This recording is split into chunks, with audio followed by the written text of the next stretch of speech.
Well, Ruby, what is you doing? Hey, wait, sorry, what are we sorry. You What are know we all what? supposed to Fuck be it. This doing? is all gonna be part of it because what we want everybody to motherfucking do is smoke weed and watch Motherhood Sex Sex Marijuana. marijuana. Because Yes. we always in the building. We always in the motherfucking building. Season 7, legendary trends. We gonna be coming with some new shit and be in the building for all of it every Sunday on time. Cool. I know I'm coming. They know I'm coming. I know they gonna be there. And they know I'm gonna do the best job I can possibly. 60.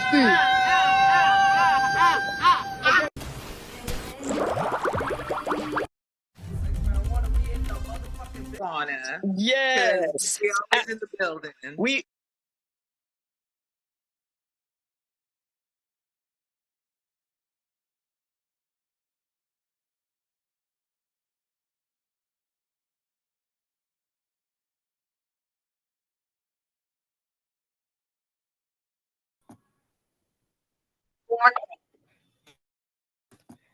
Got it. Child, I was doing all that talking. I ain't even realize that that the recording wasn't even on. Motherhood Sex Man 1 in the building. Loose Change in the building. Season 7 in the building. You know what I'm saying? Legendary episode with Loose Change, and we're gonna wait for Ruby because Ruby know to get going. Let's go.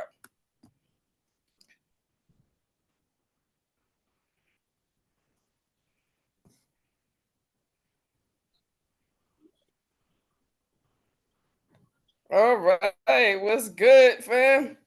What's up with you? Loose, nothing shit. We waiting for Ruby in the building, but of course we not going. You know what I'm saying? We're not going to delay the show because who to tell? You might be one of the people that's kind of double watching, recording with us and also watching the Super Bowl because. You know what I'm saying? I do recognize Yeah, this is Super Bowl Sunday, so yeah, you know what I yeah. mean. But so we be sure and Can you get hear me to it. fine? You know what I mean? But oh yeah, absolutely. Can you hear me? I can hear you very well. Sometimes my AirPods be tripping out, so I just want to always confirm Okay, that y'all can hear me. cool. Okay, cool. Well, Ruby's on her way. I already let her know, you know what I'm saying? She got a little baby, so she might be momming right now, but you know Oh, what I I mean? I'm gonna make understand sure that. the show started, you know what I mean? So Motherhood Sex Marijuana in the motherfucking building. We in the building with Yes, Loose sir. Change. Of course, Yes, I'm gonna sir. give you the mic so that you can introduce yourself. Oh, Ruby's on her way. It is in the building. Let's let her in. Let's let her in. Yes, indeed. Hey. Just need a few minutes. I'll be right Ruby, there. Hey, yes, guys. hey, maybe you gotta flip your camera because all we see is your fan above you and whatnot. I just need just a few minutes, guys. I'll be right there. Just wanted to let you know I'm here. All right, cool, no problem. All right, so Loose Change, go ahead and introduce yourself. Tell people what you do. What's going on with you and why you are here on Motherhood Sex Marijuana, the podcast. Well, what's up, man? It's your boy Loose Change coming out from Western Maryland, Frederick to be exact. I'm a recording artist. Mm-hmm. I'm a professional. I'm a dog dad. Yeah, and I got plugged in with you guys by the glue. He's a hardworking man. Yeah. Marketed for Not Safe for Work, marketed for Doghouse, everything that we believe in.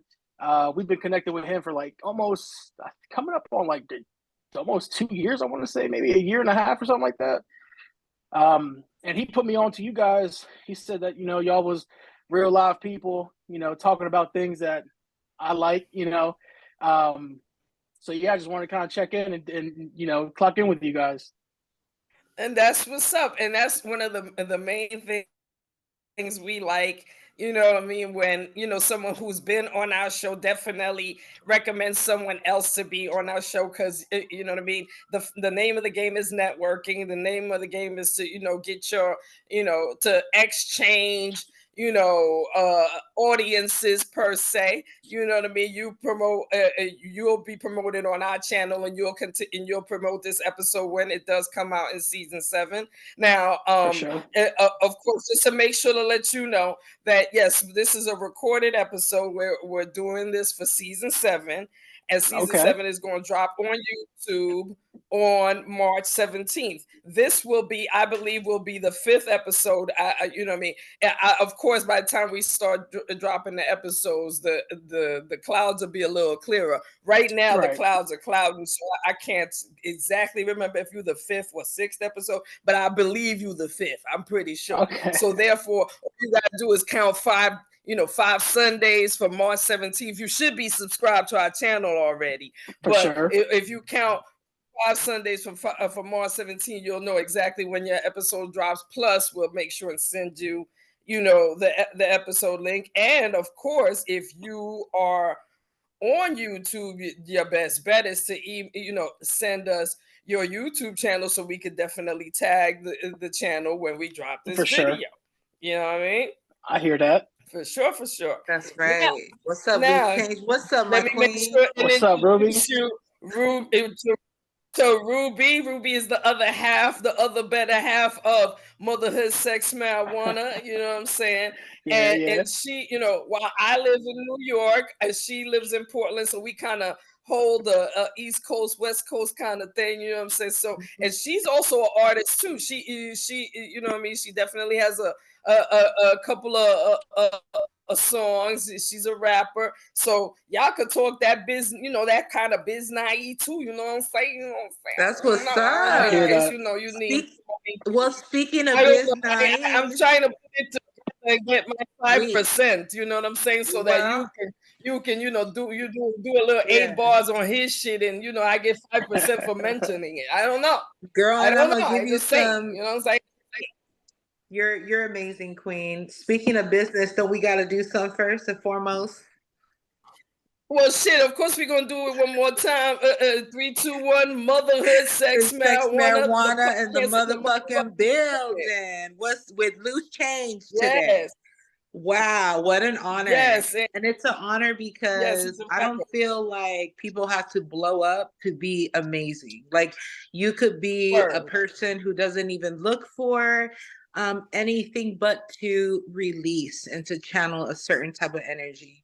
And I think that it's interesting being a 40-year-old woman who claims to love to rap, right? Because it's not kind of like the thing usually, but that doesn't mean it doesn't exist. And I think thank you. And I think what I appreciate so much about hip hop is how welcoming and inclusive it is. And so I really give it up to the hip hop community, the Black community, in preparing such and providing such a solid foundation of expression, of having the courage to say when something's not quite right, and having another outlet to channel your artistic passion. So Loose Change, you said you're in Minnesota, right? No, I'm in Maryland. Maryland. Oh, shout out to Baltimore. Shout out Maryland, that whole area over there. Some of the most good-looking people, aside from the people in New York, that I've ever seen. So are you Polynesian? No, I'm South American. My parents are from Paraguay. Oh wow. How beautiful. Yeah. That is marvelous. Yeah, you won't meet too many of us. Yeah, because now you gotta talk to me like I ain't never, read a map before, because what exactly is that, and what language will we speak? Espanol. So we speak Spanish, and we're one of the only countries that have 2 native languages. So Spanish, of course, but then we have our indigenous language called Guarani. And we're pretty much sandwiched in between Brazil, Argentina, and Bolivia. So we're like the heart of South America. We're landlocked, so we don't have much. International. We international, baby. International, baby. Yeah, and I actually got some. actually got some work with a couple Paraguayan underground artists out there too. So I think that should be dropping sometime in October. It was really cool to kind of lock in with some people from my country. That's fantastic. I mean, that's such a high unlike no other. And so in terms of, I'm just being silly now, do y'all got beef with Uruguay? I don't think so, but every time I bring it up, they're like, "Oh, I know what country you're talking about," and they always get it mixed up with Uruguay. I think it's just the last four letters there. The countries kind of get mixed up, but they're a bit more southern bound than we are. Okay, all right. So that's my dad joke of the day, guys. It Yeah. failed miserably. But you know what? My queen was right. Wait, hold up now, because now I need to, because he shared that. Now I need to, like, what? So what would you like? What's your music style? Like, how, like, what's your rap style then? So I would say, I mean, definitely like East Coast motivated and East Coast inspired. You know, my brother grew up listening to like Redman a lot, and my parents being the Spanish music listening family that they are, it was pretty much just anything that was on in the house. I kind of just, vibed out with any type of music. And I was always like attracted by the lyrics in the older Spanish songs. They're very poetic, very romantic in their own way. So, I don't see myself like as a hopeless romantic, but like I love songs. And especially if someone can express themselves without expressing themselves, that make any sense, so yes. Growing up, I was always like a little embarrassed when my friends would come over and Spanish music would be on or Paraguayan music would be on, but then kind of like growing into it, it kind of like separated me from the mold, kind of oh yeah took my say that sorry. Oh, I'm sorry. I'm just agreeing completely with that and having appreciation. Because I was getting ready to say now, because I'm Panamanian, so okay. I get that. And the fact is, my mama was the shady Panamanian, where you know what I'm saying. As soon as my friends came over, she'd be talking about all of them in Spanish, and it's just like, Ma, could you just not do that? Because then now they're going to ask me because they see you looking at them, talking to me about them. Like, come on. So I get that. That used to be embarrassing the fuck out of me. Yeah, no, I mean, luckily, my parents kind of knew when I had guests over they kind of did their own thing. And, kind of coming back into like the household, I was mostly at my friend's house more than them. They were over at my house, Word. Nice. That's what's up, that Latin hospitality thing, right? And then I can empathize being a Samoan woman and having this culture where people are very close-knit, you know what I'm saying? And then, of course, like I took for granted a lot of the music, like a lot of the Samoan music that I would, Polynesian music that I would hear growing up. And now is like, let's just say as a woman, I'm like, dang, we had some bars. Like, you guys for sure. Shit. And yes, it's so deep. And yes, it's so like philosophical. And sometimes you can't even translate that shit in English. Why? Because it's limiting. I said it. Yeah. Growing up, kind of, venturing out when we got our first computer and like YouTube came out, like I think like 04, maybe 05 or something like that. I definitely fell down a rabbit hole. I was always a huge like Bob Marley fan and the Waylands and things like that. And then I just kind of fell down a rabbit hole with a bunch of Polynesian reggae and Hawaiian reggae and all that. Yeah. And it just kind of all spoke one language, and that's the language of just like peace and love. You know what I mean? Absolutely. And see, that's the beautiful thing that I could say that came out of, the internet itself. Like it connected us worldwide, in the simplest and, yes, it could be expensive or cheapest way, depending on, what you paying for and how you getting your internet. But it allowed you to learn about some shit that you didn't even know existed. Cause I you know what I mean? Cause I myself, I'm sitting here, I'm today years old. Listening to you like I'm today years old. Yeah, Oh then man, I don't know if you guys know about like LimeWire, like Pirate Bay. I got a bunch of viruses on my parents' computer Well, I downloading a remember bunch that. of hell music, yeah. and All my worth it. MP3 would just be filled with everything. All worth it. Uh, And be like, don't download some moaning and shit. I've done that before. Some just oh, random. download a Trojan virus and things like You that. know. Yeah. Oh my goodness, the day. So you said you're a dog dad. What breed of dog are we talking about? So I got two dogs. One is a full boxer. He's white, all white boxer. Luckily, I didn't get him as blind or deaf or anything like that.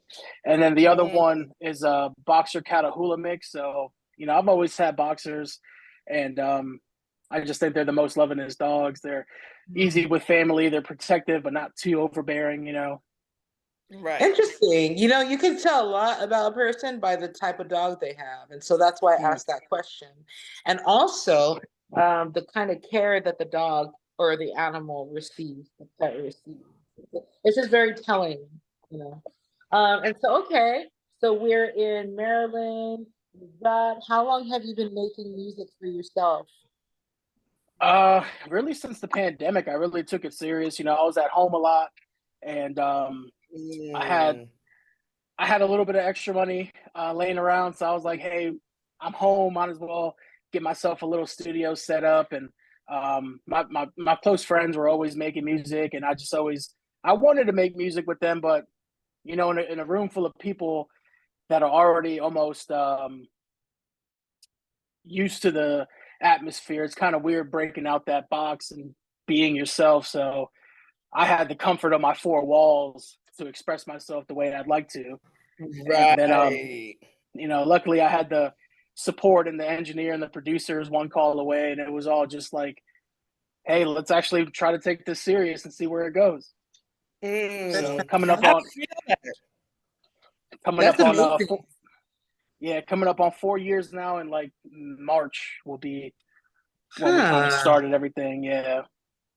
One Okay. of the things we love to see on this podcast is, because of course we promote, everybody's business, whether it's cannabis related or not. You know what I mean? If you come Mhm. in on our podcast, you got a business, we're gonna promote you.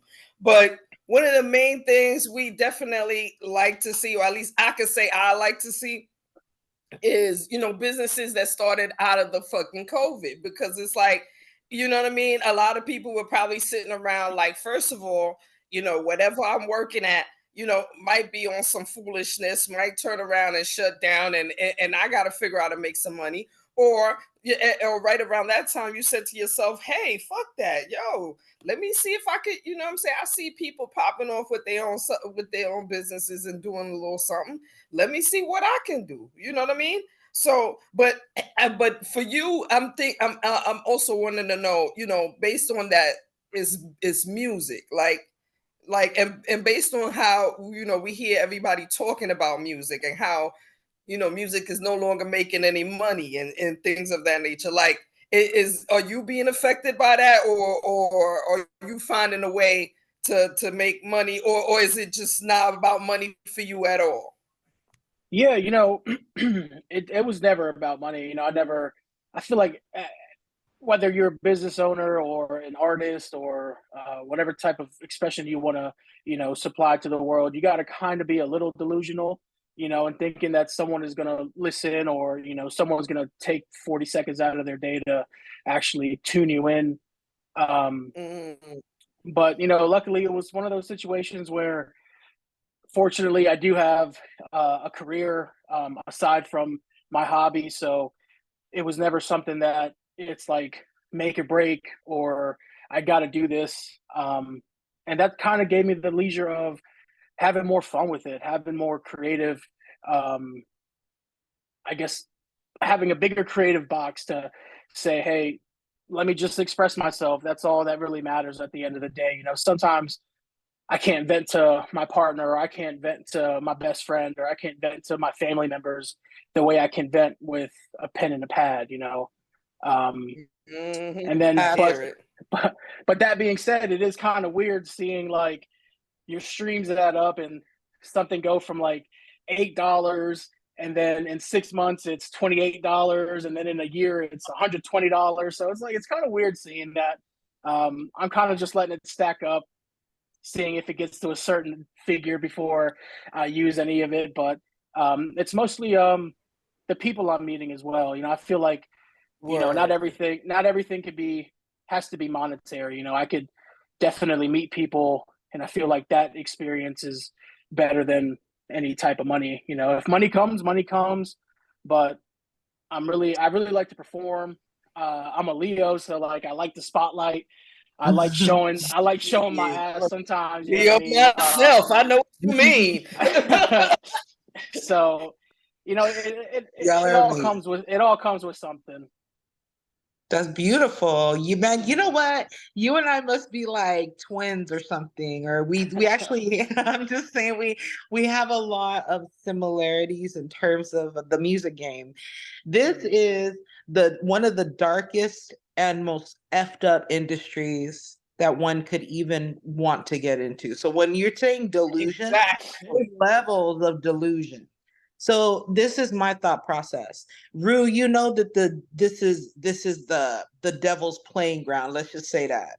But the difference between maybe an artist that doesn't look for clout, doesn't look for the validation of others, doesn't look to get accepted, you just do it because you love it. I think you're already free there. If no one can buy you, then ain't no one gonna buy you. That you're not gonna have that sob story, and that's just what I feel. And I you know, someone could come over here and dude, I don't care. Like, you know, somebody's character when they have it all or when they ain't got shit. So I Right, just and you know, like, what's that? You know, kind of just tacking into that, you know, a lot of people I feel like nowadays can't differentiate the social media world to the real world. You know, they might see a couple hundred likes or a couple thousand views on a video or something like that, and then they think, oh, he must be doing something, and then they reach out kind of solely based off of what they could potentially get out of it, not necessarily as an organic reach out, you know. And I've had people that I've worked with where they're like already kind of trying to grasp some people's success. And I'm just like, man, you know, I haven't even had anything go viral, and you're already kind of tripping on who gets credit for what, who's this. Imagine if something does go viral, like it's only going to get worse. So, you know, you kind of see what? That's the spirits around you protecting you to let you know who's the snake and who's the real. Because I mean, real talk, you know what I mean? And not saying that, you know, me and Ruby had the same situation when we started this podcast, but when we started this podcast, it was like a crew of chicks that we started this podcast with. And literally when work needed to be put in and real work was coming up, you know, people started falling off because people couldn't hang. So at the end of the day, the two people that believed in the podcast the most is the two people that still rocking to do a season 7. So right. You know what I mean? So you know what I mean? So you can take it like that, like that's just, you know, the spirits around you showing you, you know, who real and who fake. Right. And you really get the feel of people want that instant gratification then and there. You know what I mean? They don't know that it takes time if something is going to be done right. Or, you know, I've had experiences with things like I made a song 2-3 years ago, and it could drop tomorrow or next week, and it'll sound like it was made a week ago. You know, so it's just, it really all depends on what kind of true energy you put into your stuff. You know, because there's a lot of people who just they think you live on social media, and you know, they don't know that, you know, this is a part-time hobby thing for me. So it's like I'm going to put in all the work I can do, But if it's not fun for me anymore, I don't want to work with somebody, you know. Good. That's Same wonderful here. advice. Same here. Exactly. It's all about is like self-love. It's an expression of self-love where it's like, I believe that this project is worthy of, whether you're writing a book like Queen Kai or doing other, avenues. Okay. So are you married, or what's that like for you, and if you are, does your partner support the music business? Absolutely. So December will be my 5th year as a married man. Woo! So Nice. you know, coming into it as far as support goes, she's definitely very supportive of, my time and my passion. But with that being said, sometimes I feel like there's a gray area where she may not want to tell me something because it may affect the way I look at it, or kind of like, same thing with her passion. She's an artist, and when I ask her to do something, whether it be a logo or just something off the strength of what I'm inspired by, she kind of finds it harder to do because it's like, oh my gosh, I'm doing it for you. I don't want you not to like it or this or that. But, if a stranger were to ask her to do a commission, it's like, oh, I could do that, no problem, and I feel like that just kind of comes into our relationship, and, not wanting to let one another down. So, when it comes to my craft, I kind of, I can only involve her so much, but she's definitely supportive as far as like my time, or she's not really tripping if like I'm out in the studio for 6 hours or something like that, but I've definitely had to learn how to juggle everything all together with family life or with my career and then my work life. So I'd say, yeah, support is definitely there, but it's kind of like, I don't know, I can't necessarily put my finger on the button as to like how I could describe it, but I kind of keep it separate, if that makes any sense. No, Okay. I feel you. I actually feel you, because I'm thinking to myself, hey, I mean, I don't know if this has happened. I'm not just pulling. I'm just saying it could.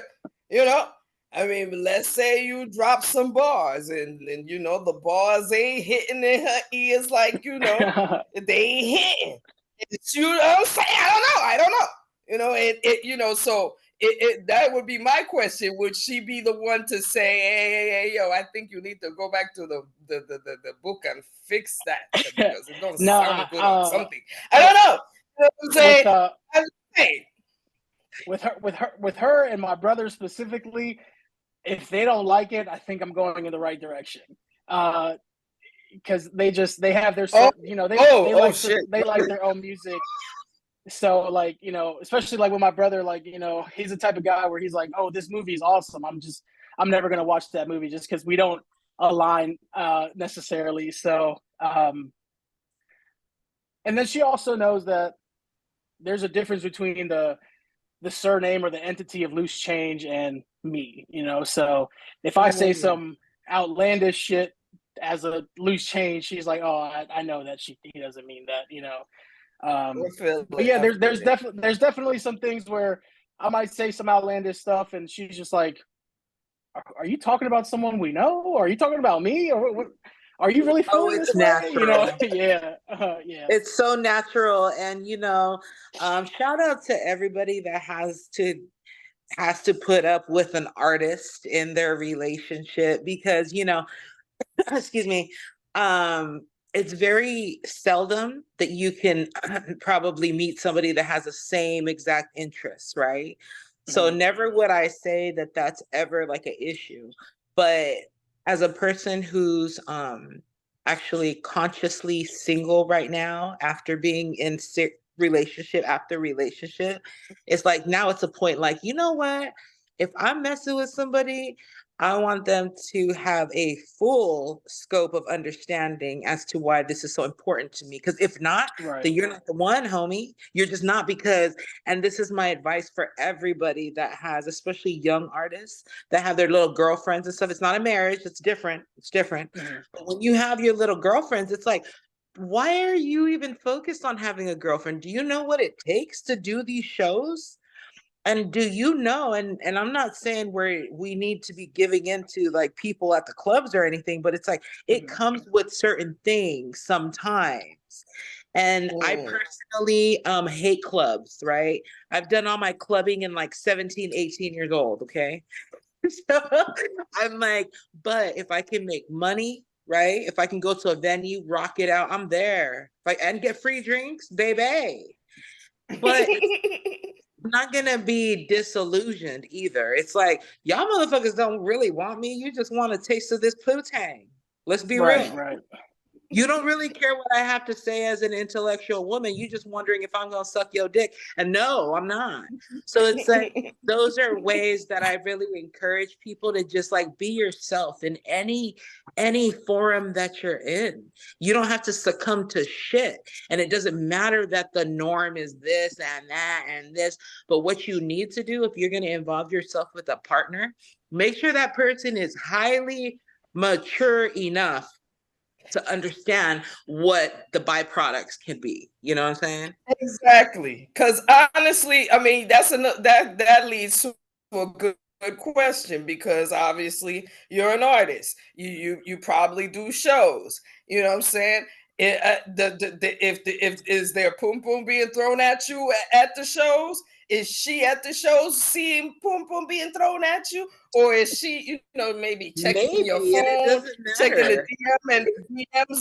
There's pum pum in the DMs. I'm just, I'm saying, as an artist, there's pum pum, there's pum pum. You know what I'm saying?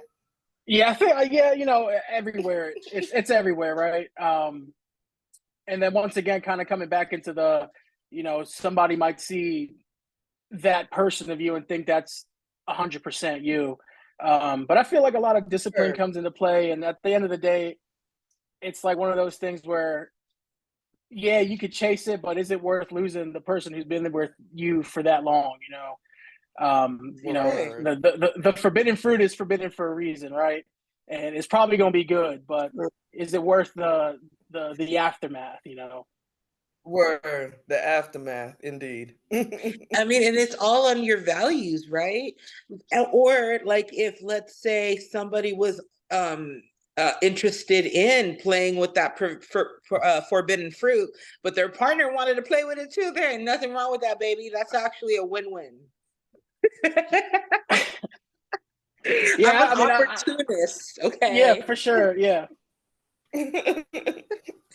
All right. So when is your next show? What you doing? Like, are we touring or but no, wait a minute. We probably not touring, because you said you got a regular job. So of course, 9 to 5, you must be at the plantation from Monday through Friday.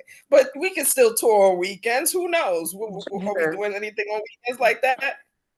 So I'm actually in a new phase in my life here where I'm switching careers, where I'm only going to be at the plantation Monday through Friday. So I'll definitely have more time for events. But as of now, it's kind of just, sharpening the tools, sharpening everything throughout, through marketing, through just the team, making sure everybody is staying motivated, staying enthused. And I think that's where the singles come into play in the marketing. I do have a show coming up on the 29th of March. That's going to be a really nice one. First of the year. And, I just kind of surrounding yourself with like-minded individuals. I try to tend to not think of like crabs in a bucket, but, we can help each other grow, and we can help each other reach different markets. And, and then as far as touring goes, I was talking to the Glue. He thinks he has a few things lined up here and there, but anytime I can get my name on a poster, or anytime I can get a 15-minute set, I'm going to try to be there every time. Oh, That's definitely beautiful. shout out to Trey the Glue, because he's the one that put this this situation together in the first place. So Mhm. definitely shout out to him. And from what I, based on what he told us, because he's been on our show previously, I've he never definitely represents a lot of different artists. Yeah, right. That was one of the episodes that you yeah, didn't get there. Hey, but so extra maybe we respect. gotta ask him to come back. And Glue Tray, But you need to fuck with definitely Brother he Gypsy is, too, man. well, he on the East Coast, so I mean, I'm just saying, Ruru, let's just be honest. You No, probably no, got to come with my a little music, bit. Brother Gypsy. Oh, never mind. Okay, the reason No, why that's she. what I'm saying. Oh, okay. The Yeah, reason why I thought you were the saying glue anti-flirt. the glue is the glue is one of the prime examples where a stranger will support you more than someone who's known you for 10 years. Um, Word, we kind of just came into word. contact because he came into contact with um, one of my artist friends, Chester Hyde, and I saw what he was doing for him, and he kind of just reached out, and it all kind of just meshed naturally. It was never like So he never came out of pocket like saying, "Hey, give me X amount, and I'll do this and that." It was all really pro bono for the first few months, and then I kind of started feeling like um, responsible for paying him for his time, and it all Right. kind of works out. It's at the end of the day, we're all business owners, we're all business individuals, so I've never been the type of person to be like, oh, let me get the buddy discount, or let me get this and that, or let me come in through the back door, or something like that.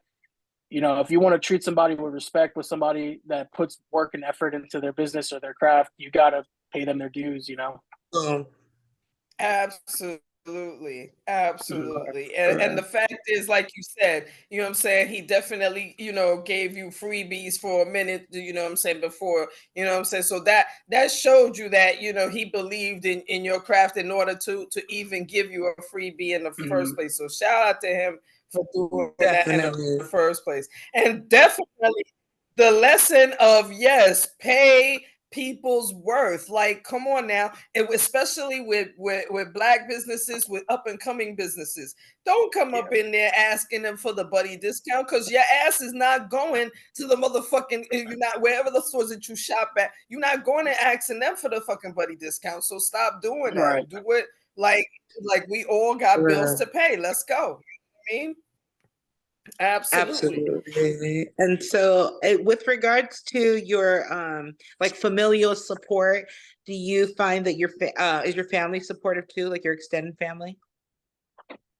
Um, I got a brother and a sister. They're older. I'm the baby of the family, so you know, Mhm. um, my sister for sure. She lives out in California.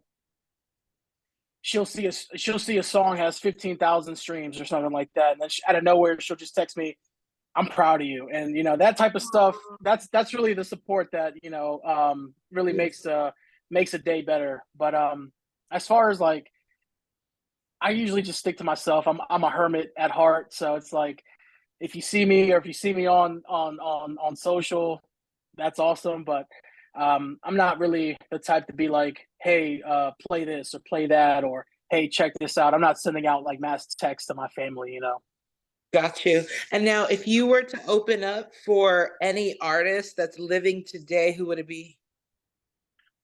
Really, anybody from like the Alchemist camp, Earl, Mhm. Action, Boldy James, really anybody that kind of lives and breathes the East Coast rap. I think that'd be something that I'd like to.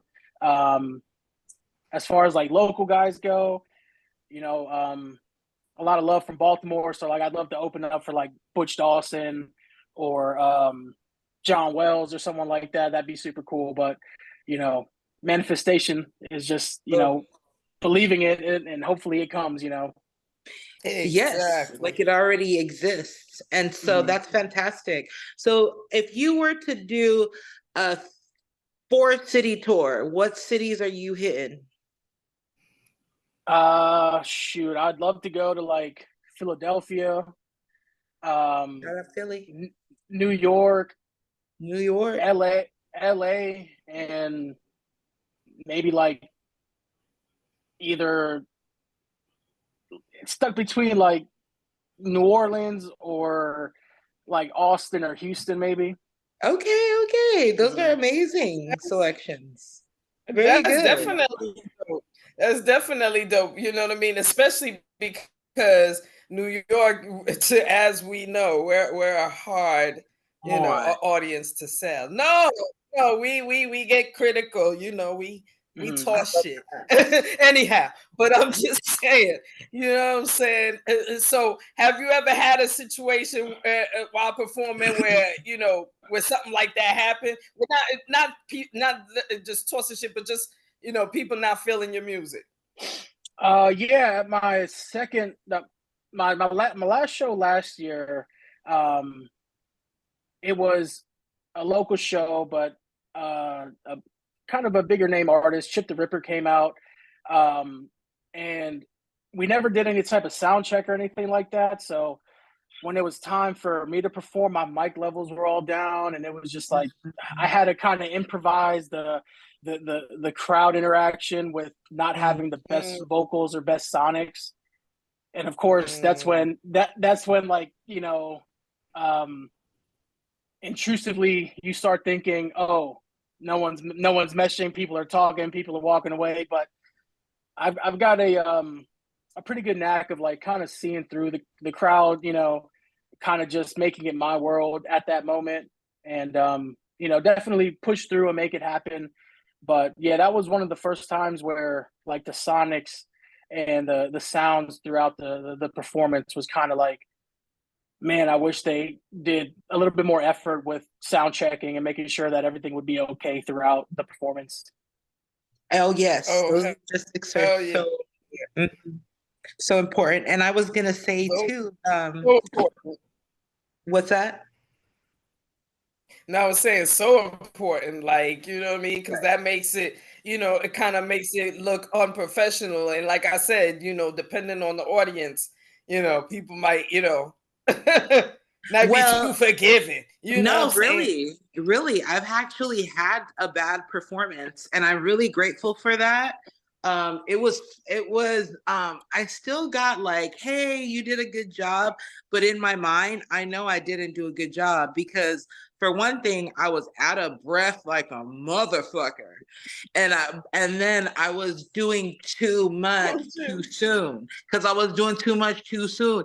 And then with that adrenaline baby, I was like, oh my gosh. And through the whole time I'm praying like, oh my gosh, just let me get through this shit. Let me get through this shit. I got through this shit, and I felt like I was gonna faint.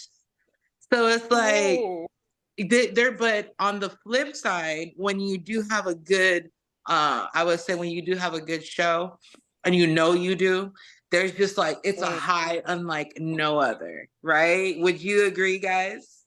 Oh, for sure. Yeah, I performed in front of 7 people, 40 people, 115 people. It's kind of like always the energy is kind of always there, and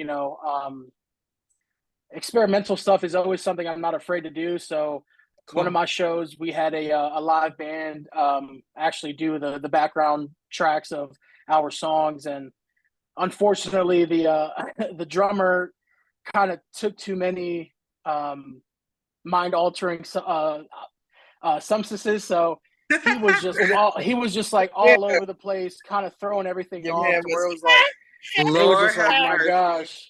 And the drummer is the heartbeat of the sound, so if the drummer's messing up, it was very, very awkward. Luckily we pushed through, but yeah, he never got a call from us again. I couldn't imagine. Exactly. So I just feel like if anybody that's listening to this podcast right now is thinking of pursuing music, and you don't know, or you're kind of like on the fence about it, like, that's totally cool. Just know why you're doing it. Please know why you're doing it. Because no, go ahead. Jump off the porch. My biggest mindset of pursuing this was, would I rather do this now and fail miserably, or be in my bed when I'm 60 wondering what if, Boom, that's the real hell in the world. The what if. Good for And, you. that's with anything and everything, no matter what it is, whatever your talent is, whatever you pull out of your creative section in order to represent you as an artist. Like for real. Don't wait and then be mad at yourself that you never did it. Like with me as an author, one of the things I'm mad at is because I mean, I was always writing, but I kept my writing to myself too long before I put it out. And then it was like, you know what I mean?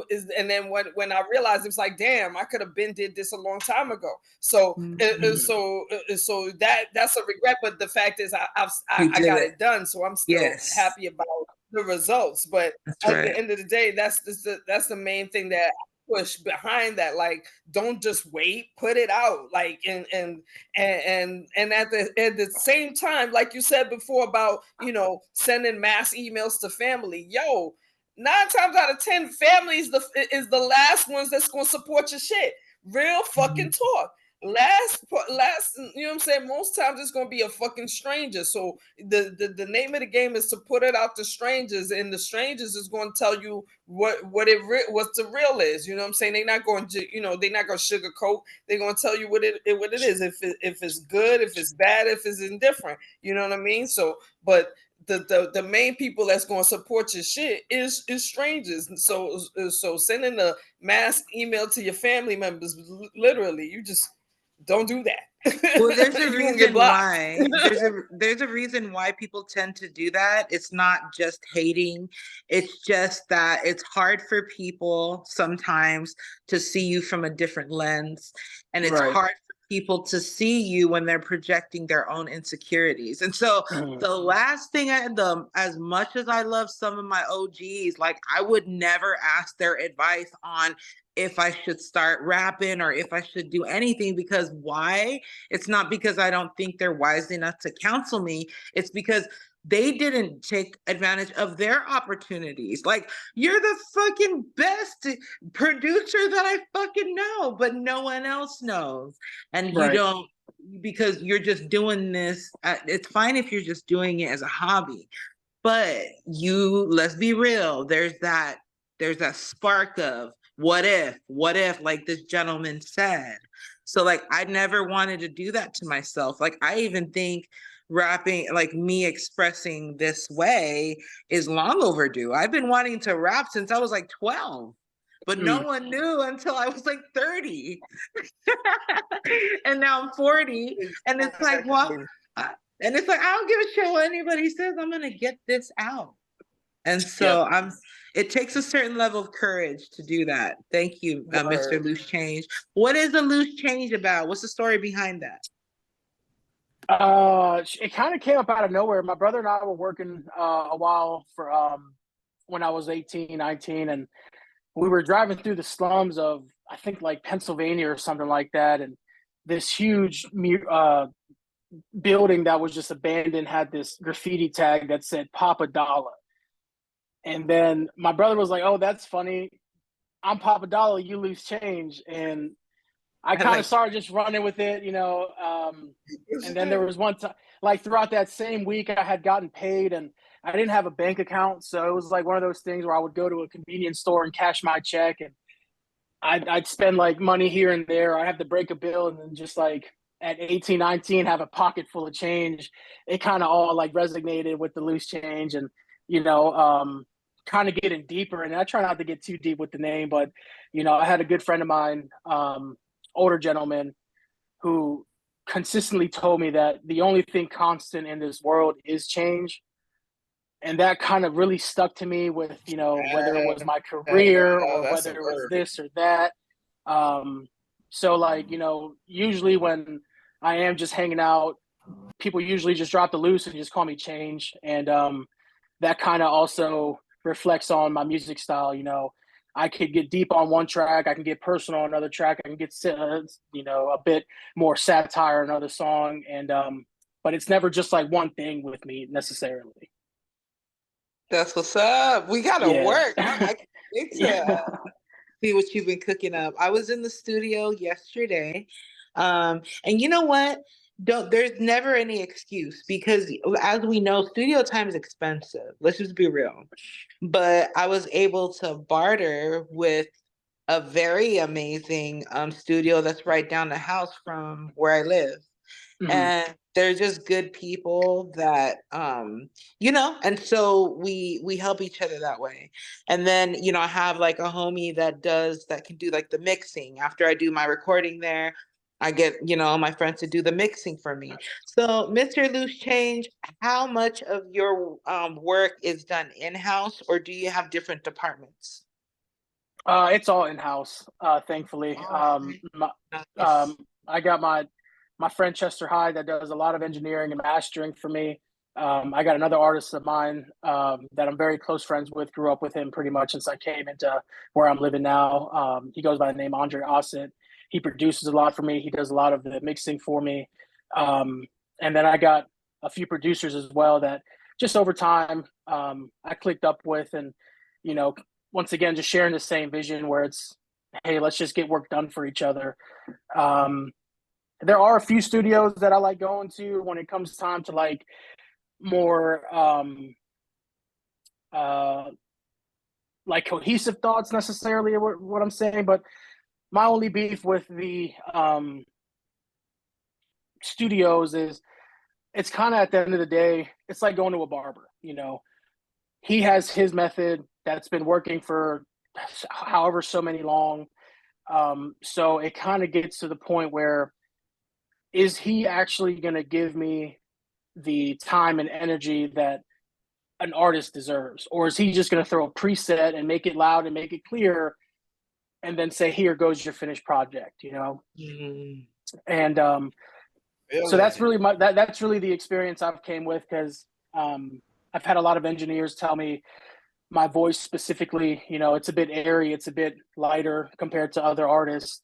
So sometimes, a few hours need to go into my mixing and my mastering. So I've heard different engineers work on my voice, and the in-house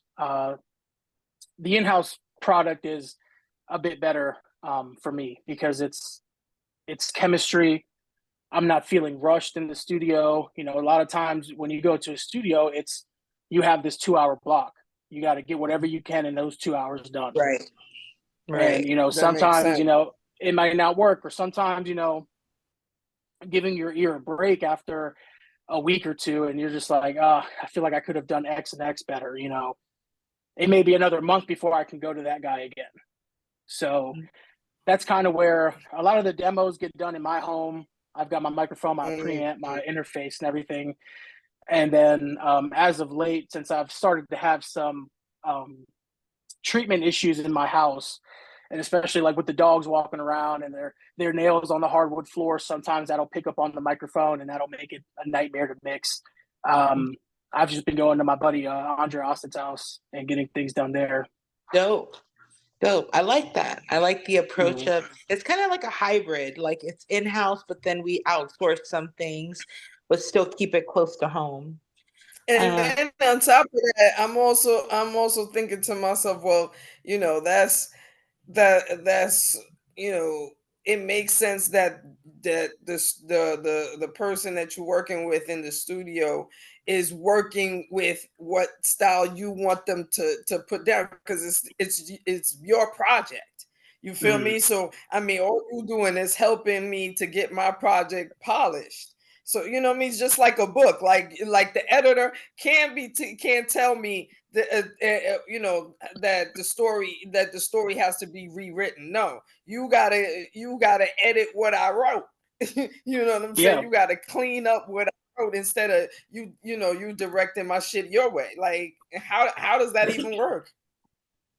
And then you kind of think of it like another simple analogy, like your carpenter or your framer can build the house, but the inspector or the code inspector is going to say, yeah, this is the way it was done, So usually what we outsource as of late was the mastering, because the mastering is definitely you got to get the cream of the crop doing your mastering, because I've heard songs where the artist is super enthused about the final product, and then you hear the final product, and it's just like, I hear the deficiencies, you know. And then you ask them, hey, who mastered this? And they're just like, oh, I put it through AI mastering on the website. You know, you could definitely hear the difference with somebody putting in some time and effort into mastering. Oh yeah, definitely. It's the can't AI that shit to perfection yet. I mean, yeah, because yeah, and like, you know what I mean. And at the end of the day, it needs to sound again. It's your baby. You're the head of the project. You can't tell me how the fuck it should sound. Fuck out of here. You just cleaning it up. The fuck. Well, it's and also, do you smoke weed? What are your thoughts on weed consumption? Oh yeah, I've been in the game for a while. Okay. I actually just got a root canal done, so I've been off the weed for about like a month now. Okay. But yeah, I'm a pretty avid smoker. Yep. Nice. Good. That's why we get along so well as well, on top of all that. So, and then another thing with this US holiday coming up, by the time this show premieres, we're going to be past it. But do they get you? Does marketing get you during this time around? I'm not sure. I don't think so. Sometimes. Some people will tell me that they do. Sometimes I look at, the algorithm and think the other way, I think marketing is super hard, and if you just keep hammering at it, eventually something will break. But yeah, me and marketing haven't been hand in hand quite yet, because it is kind of Wait. Nah, I'm gonna reframe my question because I didn't. I don't think you get what she was trying to ask you, because she don't like talking about Valentine's Day. So she don't like talking about Valentine's Day. Yeah, so what she was asking you was, do you go ahead and buy the wifey a present so that wifey don't get mad, or does wifey out during this time? give okay, yeah, you don't acknowledge the day? That's what she asked. Okay, all right. Rewind. Yeah, I'd say marketing gets to me.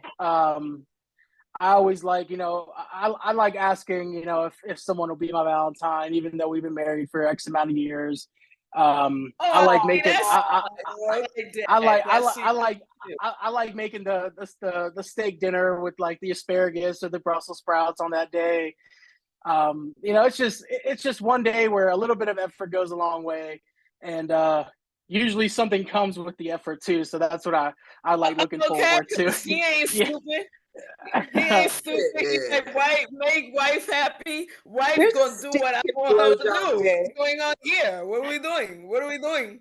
Yeah, most times on Valentine's Day, I'll get that extra like hour of me time in the bedroom, so that's always nice. Nice. Mrs. Chain, yeah. You see that? Exactly. Yeah. I love it. Of course, because we have children. Well, you don't know we have children. Lord have mercy. See, the clouds be clouding. Let me start that question over again. See, me, I have children. I have 3 daughters. Ruby has children. Like I said at the beginning of the episode, her youngest is a little cute little baby. So you know what I'm saying? So sometimes she got to do some extra momming, But what's your take on children? I love children. I come from a small family. My wife comes from a little bit of bigger family. I've been an uncle since I was like 5 years old. But when it comes to like my own children, my wife and I have like this kind of mindset of like, it'd be nice to have, is it need to have, or it's kind of like all of our friends are starting to have children. So it's one of those things where, when everybody buys the new car, you want to make sure what kind of problems that car has before you buy the car.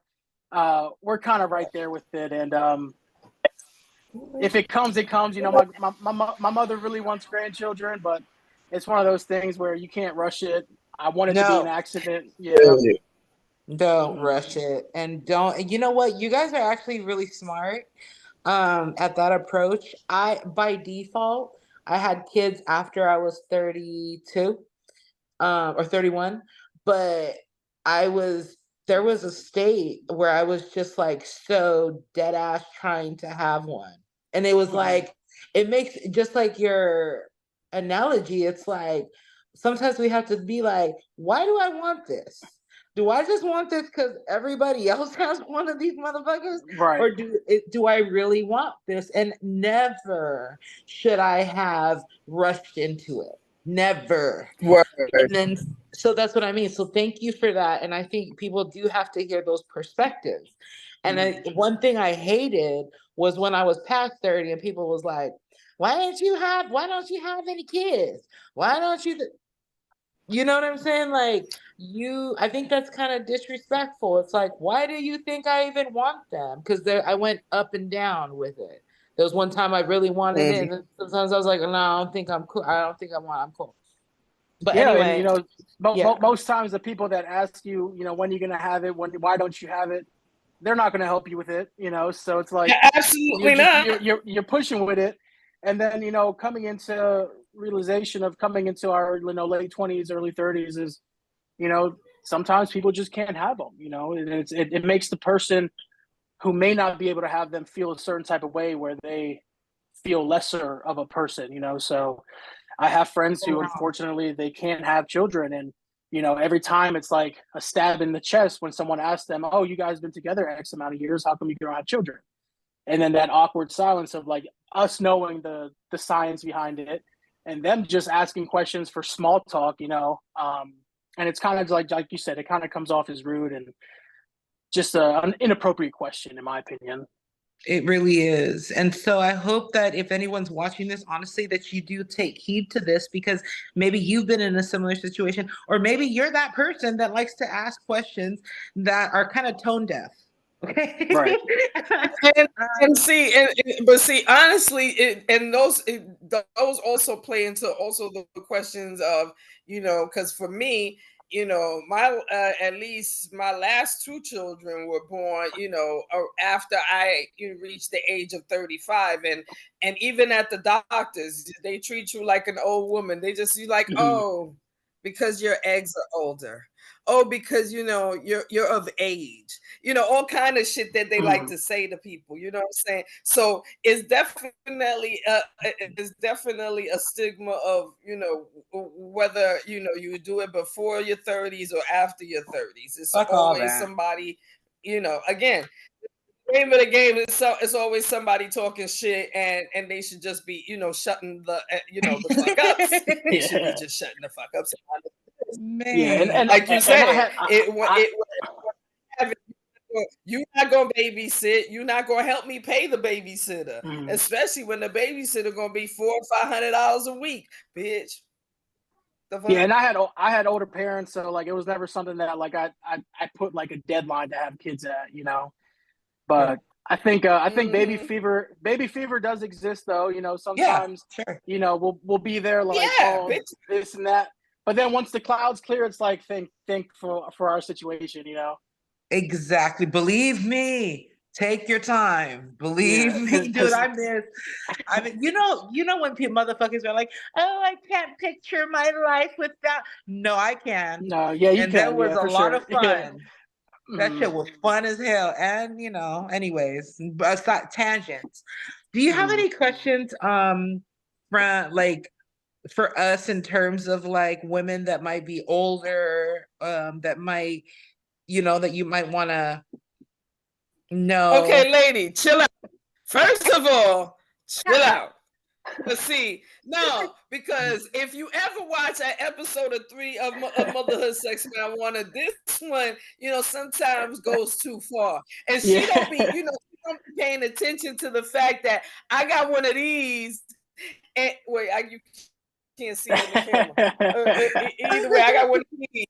And people, they in the next room watching Super Bowl, and they might come out and be like, "Hey, yo, Ruby, did I not talk to you?" You know what I'm saying? I don't have time for that. I just asked if he had a question. Live, you know what I'm saying? know what I'm saying? I'm just saying, you know what I mean? If he had a question, if he wanted, for you, the fuck, the man is married. No, Yes, but if you have any dude, questions, that's like so not what I was gonna. anything, I meant like an older woman trying to give you some game for your wife. I should have. Maybe my questions oh, are very specific today. indeed. The only thing that comes to mind is, aside from experimenting, like growing into the older stages of our marriage or growing into the older stages of our lives, was there anything in your experience that kind of kept the flame high and burning and going?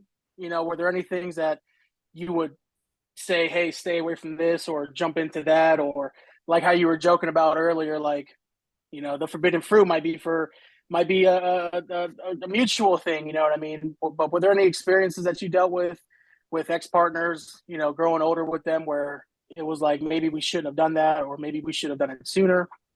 That's such a good question. That is, I just want to say real quick about that because, well, one thing is never stop evolving. Like you have to keep working on yourself no matter what. Just keep working on yourself, no matter through depression, through whatever. And then let's just say that I was playing with fire a lot when I was in a domestic situation. I played with fire, he played with fire, and we didn't have something that was like holding us together. So for some people that's God, right? For some Mm-hmm. people that's whatever, but you need something that's going to hold y'all motherfuckers together. And because when I wanted to grasp for him and when I wanted him to catch me while I fell, he wasn't even strong enough to do that. So I'm just saying, like, what if you constantly evolve and keep working on yourself, it will either influence that person to keep working on themselves too, which you can't do for them, or it's just gonna let you know whether it needs to be, right? And that's all I'm gonna my 2 cents. Yeah, it makes sense. Word, definitely. And for me, my marriage definitely went through hills and valleys, like Buju Banton's song, hills and fucking valleys. You know what I mean? We went there. We separated. Things happened. We came back, and the one thing I learned from coming back was that you know not only because I figure that things happen for me, things happen to me for a reason, and also it's like we have to go through all of that in order to realize what was real and what was fake, and now as our relationship grows, it grows into something where we are more understanding of what needs to be done for ourselves and our family and our future. You know what I mean? We ain't, we're coming at it as grown people, grown experienced people. You know what I mean? Ain't none of that fuck shit from the 80s and 90s, because not for nothing, I'm about to be 52, so when I say 80s and 90s, yes, it goes that far back for me. You know what I'm saying? So literally we've learned, we've grown, and that's what happens when you get to a certain age. You learn, you grow, and you realize what's important and what's fuckery. You know what I'm saying? And you don't put into fuckery anymore. You don't believe in fuckery. You don't even have time for that shit. You know what I'm saying? So literally it's a different phase, and our goals are aligned now, are really aligned, and working towards the same space with our kids. You know what I'm saying? Like my oldest is 26. She a grown woman. She do what the fuck she wants to do, and she don't live here, so it's all good. You know what I mean? The younger ones is the ones that we got to worry about, and goals are completely aligned. Ain't nobody on no fuck shit, so it's different. You know what I mean? I think that's important. You know what I mean? When you young, like definitely take time to do this, be there, you know what I'm saying, experience different shit. Because by the time you get to certain age, you're gonna realize what those experiences mean, and you will be more conscious and more relaxed in your going forward. You know what I'm saying? You won't be afraid of getting old and shit. You won't be on this bullshit that you gotta stay young and put Botox in your face. Fuck that bullshit. You'll be on the I'm comfortable with getting old because I experienced some shit already, and you know what I mean. And I have different goals now. You feel me? Definitely. Right. But And definitely promote yourself and definitely. your website and shit like that. And one more thing, just one more thing. Women are very intuitive. You probably already know that. Just don't lie, because we gonna know. Yeah, you can't keep up with all the lies. No way. And I've always been big on. My parents always told me that each household is their own universe. So it's as long as you keep home good, keep your head good, I think the only way is up. Boom. And we try to keep. I don't know if you guys seen like Edward Scissorhands, where everybody's house is the same, everybody's car is the same, everybody's gossip is the same. We try to break that mold and keep to ourselves and not try to keep up with the Joneses, because you'll go broke for sure. Good for you. Okay. Okay. But how do we find your music, sir? How do we find you? I'm on all platforms at Loose Change. I also have Stay Dangerous, which is a collective with my brother Sturge. On Instagram, I'm Double Change with Cheese, and that's pretty much it. I don't have too many platforms where I'm at. Hey, more power to you and more blessings to you and your family, your union. I'm, even though I be talking my shit, I'm really pro unions. I can't wait to find my motherfucker who's going to, do the things. You know what I mean? And I feel like those things. I feel like those people fall in your lap out of nowhere. You can't look for that person. They kind of got to find you. That's just off of experience, though. Yeah. Praise God. Thank you guys so much for this podcast moment. I hope you guys have a really fruitful year this year, and I'll see you guys on social. Thank you. Peace definitely. You know what I'm saying? You know what I mean? Definitely hit us up on if you go to our website, you'll be able to follow us on all our platforms: YouTube, Facebook, Instagram. Definitely, and we'll immediately follow you back, because I'm basically the marketing person, the editing person. Shit, I wear a lot of motherfucking hats. And as soon as I see your follow, I'll make sure and follow you back. And of course, like I said, this is either the 5th or 6th episode of season 7, Motherhood, Sex, Marijuana, doing legendary things, making legendary content. And of course, as soon as this shit drops on YouTube, we will make sure and email you the link. And shit, thank you for being on the show. Shit, let you get back to the to the Super Bowl, because by the time this drops on YouTube, you know what I mean? I myself want to watch the what's it called? The Usher gonna be in the middle part. What they call the middle part? Halftime. There you go. Show. See, I know something about. I want the chicken wings. I just want to go eat chicken wings. What song are y'all looking forward to? I want to see Usher. I definitely need to see Usher. She's the Usher fan, not me. Huh? I said, what song were you looking forward to? I mean, shit, I definitely want to see him come out with damn near all of his old songs. It was cool, but especially the one where he did with Little John. I want to party to that one. You know what I'm saying? I'm looking forward to that. You know, I mean, I like football. I definitely will watch with my husband. I definitely like football. It's a controlled violence type of thing. I like seeing people getting hurt without going to jail. But what I'm saying is that when it comes to Super Bowl, the main part for me is halftime. So it's like, for sure. You know what I mean? I definitely want to get to that. So on that note, Ruby, let's go. Motherhood, sex, marijuana, and the motherfucking building. With Loose Change. Thank you. Loose Change. Thank you for being in the building. All right, shit. Everybody ended real quick, huh? Bye.